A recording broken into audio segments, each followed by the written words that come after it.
নমস্কার বন্ধুরা, সকলে কেমন আছো? আশা করি সকলে খুব ভালো আছো।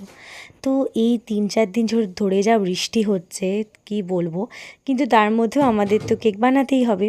তো তার মধ্যে 14 সেপ্টেম্বর ছিল আমার বার্থডে। তো আমরা বাড়িতে যেহেতু কেক বানাই, তো কেক তো আমাদের বানাতেই হবে। তো যাই হোক, কেকটা যেটা বানাচ্ছিলাম সেটা হচ্ছে ভ্যানিলা কেক, এবং তার সাথে একটু চকলেট মিক্স করেছিলাম। কারণ ভ্যানিলাটা শুধু একটু কীরকম লাগবে, তো কিছুটা গানাশ বানিয়ে নিয়েছিলাম।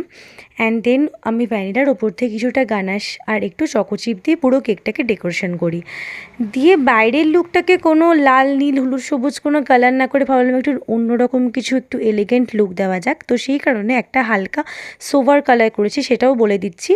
তোমরা হালকা লাইট শেডের সাথে একটু পার্পল মিক্স করবে, তাহলে বডি কালারটা পেয়ে যাবে। অ্যান্ড দেন যেটা রোজেটটার মধ্যে হালকা একটু পার্পল মিক্স করবে, তাহলে রোজেটটা হয়ে যাবে। রোজেটটা আমি করেছিলাম R11 নজেলটা দিয়ে।